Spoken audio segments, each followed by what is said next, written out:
Assalamualaikum warahmatullahi wabarakatuh. Halo teman-teman, saya Faisal Ardiansyah dengan NIM 1902280 dari kelas 3B Pendidikan Sejarah Universitas Pendidikan Indonesia. Kali ini saya akan membahas mengenai Kesultanan Banten. Untuk pokok bahasan kali ini yaitu kemunculan Kesultanan Banten, kejayaan Kesultanan Banten, dan kemunduran Kesultanan Banten. Untuk lebih jelasnya, mari kita langsung ke penjelasannya. Kesultanan Banten merupakan salah satu kerajaan Islam yang pernah berdiri di Pulau Jawa atau lebih tepatnya di Provinsi Banten pada tahun 1526 ketika Kerajaan Demak memperluas pengaruhnya ke kawasan pesisir barat Pulau Jawa. Sebelumnya, wilayah Banten ini merupakan wilayah dari Kerajaan Sunda yang bercorak Hindu. Secara geografis, Kerajaan Banten terletak di daerah paling barat Pulau Jawa, atau lebih tepatnya di daerah Provinsi Banten. Kesultanan Banten ini memiliki wilayah yang cukup luas dan mendukung terhadap perkembangan perdagangan Kesultanan Banten.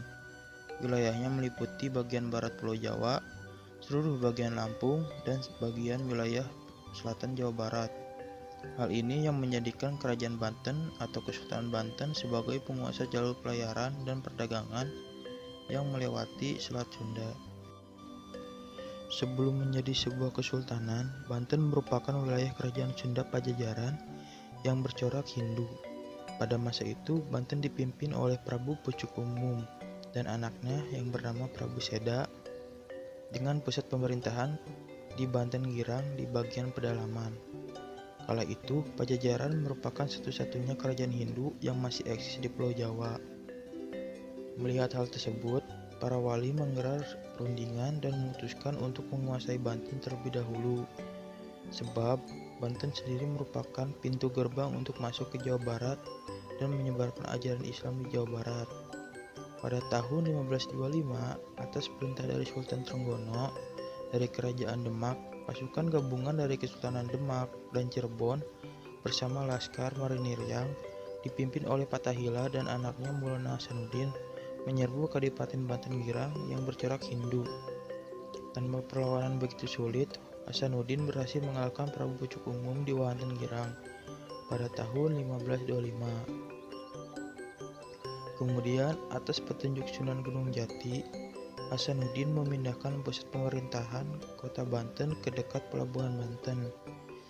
Setelah melakukan penaklukan pada Banten Girang, Syarif Hidayatullah menempatkan anaknya yaitu Sultan Hasanuddin di kerajaan Banten yang sudah bercorak Islam.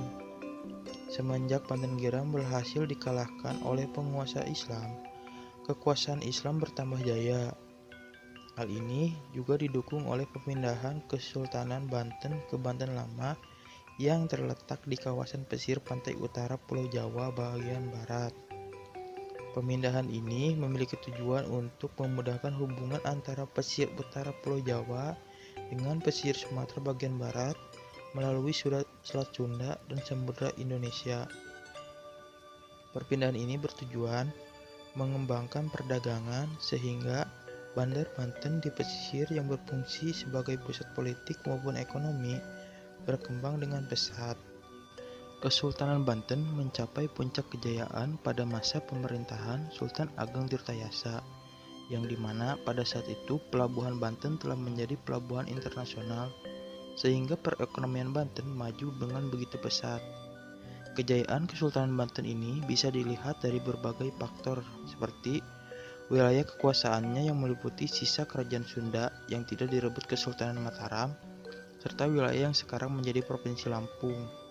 Kesultanan Banten merupakan kerajaan maritim dan mengandalkan perdagangan dalam menopang perekonomiannya. Wilayahnya pun mendukung untuk kemajuan perdagangan Kesultanan Banten itu sendiri. Kemudian pada bidang perdagangan, Kesultanan Banten berkembang menjadi pusat niaga yang penting pada masa itu. Banten menjadi kawasan multi etnis karena dalam perdagangan Banten dibantu oleh orang-orang luar seperti Inggris, Denmark, dan Tionghoa. Hal ini dilakukan untuk berdagang dengan orang-orang luar seperti dari Persia, India, Siam, Vietnam, Filipina, Jepang, dan masih banyak lainnya. Hal ini yang membuat masa kekuasaan Sultan Ageng Tirtayasa dipandang sebagai masa kejayaan Banten, karena di bawah pemerintahannya, Banten berkembang sangat pesat. Banten juga memiliki armada yang mengesankan, yang dibangun atas contoh Eropa. Banten juga telah memperkerjakan orang-orang Eropa untuk mengamankan jalur pelayaran Banten. Pada masa itu, Banten juga berusaha keluar dari tekanan yang dilakukan oleh VOC, yang dimana sebelumnya VOC telah melakukan blokade pada kapal-kapal dagang yang menuju Banten. Meskipun sedang berkonflik dengan VOC, Sultan Ageng Tirtayasa tetap melakukan upaya-upaya pembangunan dengan membuat saluran air dari Sungai Untung Jawa hingga ke Pontang. Saluran yang mulai digali pada tahun 1660 ini dimaksud untuk kepentingan irigasi dan memudahkan transportasi untuk warga Banten, bertujuan untuk meningkatkan produksi pertanian yang merupakan salah satu penunjang perekonomian Banten. Selain dari segi wilayah, perdagangan, dan pembangunan, kejayaan Kesultanan Banten pada masa pemerintahan Sultan Ageng Tirtayasa juga dapat dilihat dari keberhasilan hubungan bilateral yang dilakukan oleh Sultan Ageng Tirtayasa dengan wilayah lainnya, seperti dengan melakukan konsolidasi pemerintahan dengan mengadakan hubungan persahabatan dengan Lampung, Bengkulu, dan Cirebon, hubungan pelayaran dan perdagangan dengan Kerajaan Goa, kemudian dengan sumber rempah-rempah di Maluku.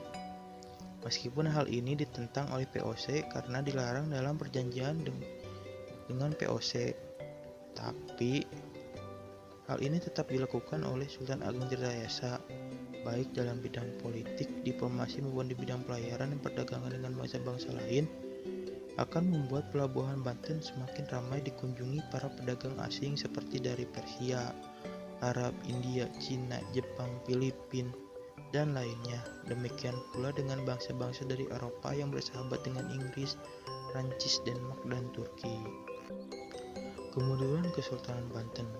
Sekitar tahun 1680, muncul sebuah perselisihan dalam Kesultanan Banten akibat perebutan kekuasaan dan pertentangan antara Sultan Ageng Tirtayasa dan putranya Sultan Haji. Hal ini akan menjadi sebuah awal penghancuran Kesultanan Banten. Ketika terjadi sengketa antara kedua putranya, yaitu Sultan Haji dan Pangeran Purbaya, Belanda ikut campur dan bersekutu dengan Sultan Haji untuk menyingkirkan Sultan Ageng Tirtayasa. Saat Sultan Tirtayasa mengepung pasukan Sultan Haji di Serosowan, Belanda membantu Sultan Haji dengan mengirimkan pasukan yang dipimpin oleh Kapten Tak dan De Saint Martin. Dalam perang ini, Sultan Ageng Tirtayasa terpaksa mundur dari istananya dan pindah ke kawasan yang disebut dengan kawasan Tirtayasa. Namun, kawasan ini juga dikuasai oleh Sultan Haji bersama VOC.